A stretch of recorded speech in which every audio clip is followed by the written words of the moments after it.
Komið sælir og blessaðir, kæru vatnsberar. Þessi lestur fyrir ykkur bara svona frjálst flæði. Já, svo mikið af fallegum spilum sem að mig langar að nota. Og ég dró svona sitt lítið að hverju hérna fyrir ykkur. Þið takið þetta til ykkar sem að telji ykkur eiga það. Og þegar að ég að tala vatnsberamerkið, þá skilst mér að það sé þannig í stjörnuspekinni að það þurfi ekki endilega að vera að þið séu fædd með sól í vatnsbera. Það er að segja þetta hefðbundna.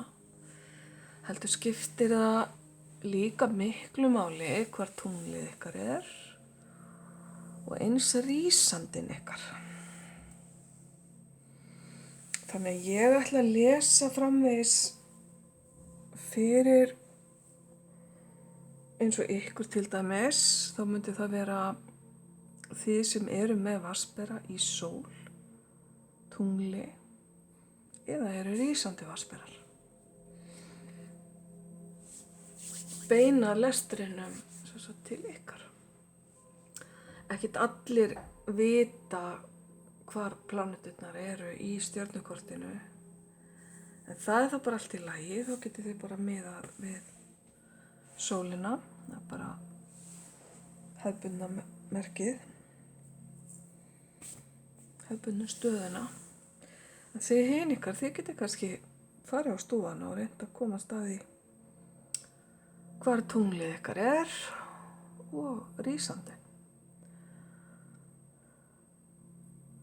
Rísandan finnið þið reyndar ekki nema að vita fæðingartímann ykkar.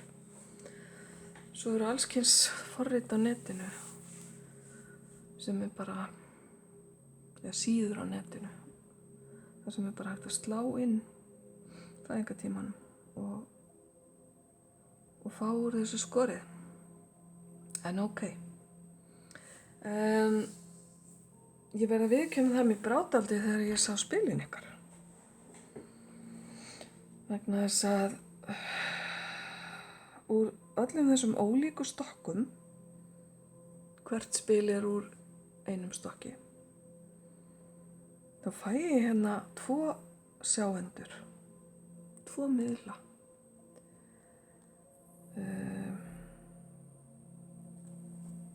Tvær mjög andlega tengdar manneskjur sem að sjá eða skynja það sem öðrum hulið. Þannig að mér kemur fyrst í hug að þetta sé lýsing sem eigi við ykkur, kæru vatnsberar. Gyðja framsýni, gyðja skygninar hérna miðjuspilið ykkar. Talan 10 sem ákveðin lokatala sem að verður svo að ási líka sem ákveðið upphaf. Þannig að það er endir og upphaf hérna hjá okkur. Ég ætla bara að láta þetta flæða og segja ykkur bara hvað kemur til mín.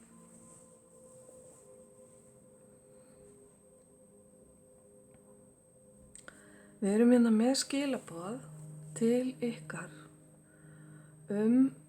það að nú sé komin tími til að leyfa þessari næmni, þessari skynjun, þessum hæfileikum ykkar, þessari guðsgjöf, að leyfa henni að flæða óhikað upp á yfirborðið. Hjá ykkur sem ekki hafi nýtt hæfileikan ykkar áður, þá ákveðin tímamót akkurat núna og það er verið að beina því að ykkur að láta nú loksins undan, því að þau vilja meina að þessi búið að vera þrýst á ykkur með þetta í töluverðan tíma.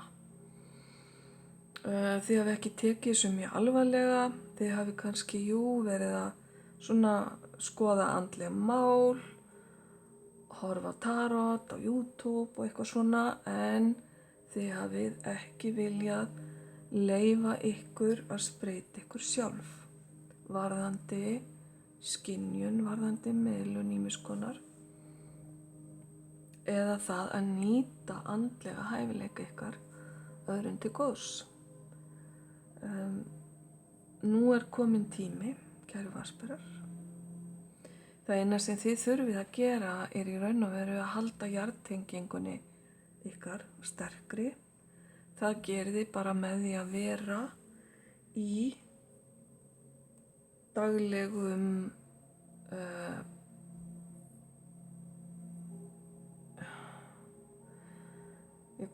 daglegri orku, með því að gera daglega hluti, jarðneska hluti. Þið getið sest í hugleiðslu, tengt ykkur sérstaklega ef ykkur finnst að þið þurfið meiri jarðtengingu, en í raun og veru er svona þetta daglega yfirleitt nóg, sérstaklega því sem eru að vinna mjög jarðbundin eða jarðtengd störf, því sem eru að vinna til dæmis við gróðursetningu, við það að skapa, sá fræjum, við það að vera bara út í náttúrunni yfir höfuð, það að vinna með líkamanum, vinna með höndunum. Þannig að jarðtengingin er mikilvæg vegna þess að því jarðtengdari sem þið eruð, því meira, því sterkari verður andlega tengingin ykkar. Af öllum þjóðum heimsins eru þær þjóðir sem eru hvað jarðbundnastar og nánastar náttúrunni líka andlegustu þjóðirnar eða andlega sterkustu þjóðirnar. Þetta er allavega mín kenning. Það er töluvert það að það sé verið að reyna að afvega leið ykkur. Það er verið að reyna að fanga athyglina ykkar annar staðar.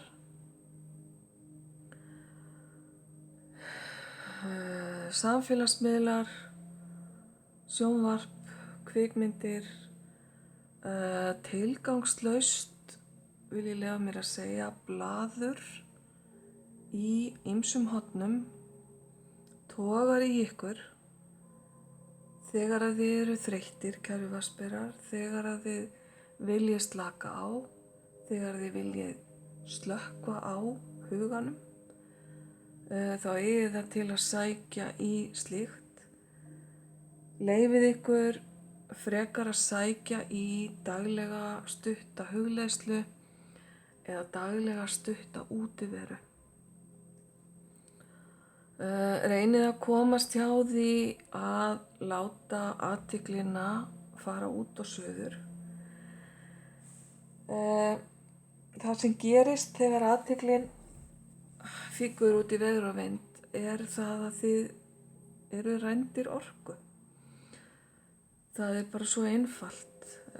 Myndin hérna útskýrir þetta mjög vel. Það eru 2 krákur hérna í samvinnu að afvegaleiða hundinn þannig að þær geti náð í matinn hans. Krákur eru víst mjög klókir fuglar og eiga þetta til að vinna saman að því að ná markmiðum sínum, þó að það kosti það að aðrir tapi. Það eru víst þjófóttar, skilst mér líka. Þannig að verið vakandi fyrir því hvert athyglin ykkar fer. Og annað með athyglina. Athyglin fer, það sem ég ætlaði að segja var orkan ykkar fer, þangað sem athyglin ykkar fer. Leið og þið eru stöðugt að hugsa ákveðna hluti, beinið huganum, beinið athyglinni að ákveðnum hlutum, hvort sem þeir eru jákvæðir eða neikvæðir. Þá sogast orkan ykkar inn í svona ákveðin vortex þar. Þannig að þið megi gjarnan spyrja ykkur að því hvort að það sé eitthvað sem að þið viljið. Og sérstaklega ef ykkur líður eins og þið séu orkulausir, kæru vatnsberar, spáið þá aðeins í það hvert hún leiðir ykkur. Já, talandi athyglina. Þarna fór athyglin mín aðeins út á suður. Það var smá truflun hérna, allt í góðu. Þið eruð alveg skýrt og klárt, kæru vatnsberar, einhverjir ykkar og ef ekki allir sem hlusta á þetta myndband að vanrækja andlega hæfileika. Ok. Það sem þið eruð að leita að eða bíða eftir, einhver svör, áleitna spurningar sem hafa verið að leita á ykkur, það er allt á leiðinni til ykkar og með því að efla þessa skynjun þá efliði líka tækifæri ykkar til þess að fá svörin til ykkar með öllum leiðum. Það er að segja svörin geta komið til ykkar sem hugmynd, þau geta komið til ykkar í draumi, þau geta komið til ykkar í gegnum aðra manneskju á þann hátt að núna takið allt í einu eftir einhverju sem einhver segir sem að áður kannski hefði bara farið inn annað út hitt. Það er að segja, í leið og því skerpið andlega hæfileika ykkar, þá skerpist athyglin í leiðinni og svo lengi sem þið reynið að halda ykkur jarðbundnum, jarðtengdum, þá getið ekki klikkað. Hvað er það sem að er alltaf að afvega leið ykkur hér? Hvaða krákur eru í ykkar lífi? Ég skil það vel, það eru ákveðnir þættir eins og þegar maður er með stóra fjölskyldu, maður er með börn sem eru krefjandi og annað. Ég er ekki að segja ykkur að hætta að sinna því sem er í kringum ykkur. En að vera meðvitaður það hvert er beinið huganum. Og líka bara að vera meðvitaður það, eru þið nægjanlega, hvað segir maður, athyglis, eru þið nógu vakandi með athyglin ykkar? Eru góði hlutir að fara fram hjá ykkur? Af því að þið eruð með orkunni ykkar eða kollina ykkur út á suður. Ok, það er líka hérna skilaboð að, og þetta tengist allt saman, að einblína ekki bara á þröngt sjónarhorn á einhverju ákveðnu máli, heldur reyna að víkka sjónarhornið og reyna að sjá til dæmis það sem er á bakvið, það sem er á bakvið höluna. Hvað vitið þið ekki málið? Það er alltaf minnstakosti 2 hliðar á öllum málum. Sumir segja að séu 3 hliðar á öllum málum, það er mín hlið og þín hlið og síðan er það sannleikurinn. Og hann er einhvers staðar í miðjunni. Það er að reyna að sjá stóra samhengið. Reyna að dæma ekki út frá einni hlið eða einu sjónarhorni, heldur sjá stóra samhengið og hugsa í leiðinni, hvað er þetta að kenna mér? Hvað er ég að læra af þessu? Af hverju er ég staddur í þessum sporum? Ekki fara beint í þann pakka að hugsa að það er verið að refsa mér. Ég á þetta skilið. Það hlaut að vera, það gat nú verið að kæma þessu. Þetta er allt neikvæðar hugsanir sem draga úr þér. það frekar þetta, hvað gerðist, af hverju ég hérna núna, hvað á ég að læra af þessu, hvað get ég gert betur næst, hvernig kom ég mér hingað, hvað þátt á ég í þessari stöðu.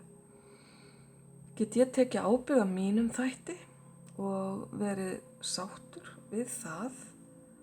Ég get ekki tekið ábyrgð á öðrum, það bara ekki hægt. En ég ætla að reyna að sætta mig við stöðuna með því að skoða sjálfa mig og styrkja mínar andlegu tengingar, mína andlegu hæfileika. Ég ætla að reyna að vera vakandi fyrir því hvert ég beini athygli minni dagsdaglega og ég ætla að bíða og sjá hvort að svörin sem ég að leita að, hvort þau komi til mín og þá hvernig. Hér verið að tala um tvíburamerkið sem jú bara nýbyrjað. Þetta sem sagt fullt tungli tvíbura. Það ekki alveg það sama en tvíburamerkið engu að síður. Tvíburarnir eru táknaðir með 2 andlit, 2 höfuð. Það ákveðin tvíhyggja. Athyglin kannski ekki endilega alltaf á einum stað. Hún getur verið á fleiri stöðum. Tvíburarnir eru forvitnir. Þeir vilja ferðast, þeir vilja skoða, spá og spekulera. Vilja safna upplýsingum. Þannig að það kannski eitthvað í tvíburamerkinu sem að þið megi taka til ykkar. Eða einhver manneskja í tvíburamerkinu í ykkar lífi núna sem tengist þessu sem að ég búin að vera hérna að tala um. Það eitt í viðbót sem ég verð að láta koma fram hér og það í sambandi við ykkur sem að bíða eftir félaga, maka, kærasta, sálufélaga. Það ákveðin skilaboð hér að það sé líka partur af þessu og tengist líka þessu að opna ykkur andlega. Það getur verið að þið þurfum að vera á ákveðinni tíðni til að kynnast tilvonandi maka ykkar til þess að þið náið að tengjast saman. Ef þið vilt tengist þið saman í gegnum einhvers konar andlega vinnu eða andleg störf. Eitthvað slíkt. En nú megið ekki endilega fara að bara setjast niður og bíða eftir að hann mæta svæðið. Það að segja makinn. Það ekki þannig. En það styttist í það. Samkvæmt öllu hér. Ok, ég ætla að taka eitt spil í viðbót fyrir ykkur en ég eiginlega hætt við það. Þetta bara næg skilaboð í bili. Spáið í þessu, kæru vatnsberar. Og ef þið viljið persónlega lestur, þá hafið þið samband við mig á Messenger. Gegnum miðlun og heilun á Facebook. Annars þakka ég ykkur fyrir ljós og kærleikur.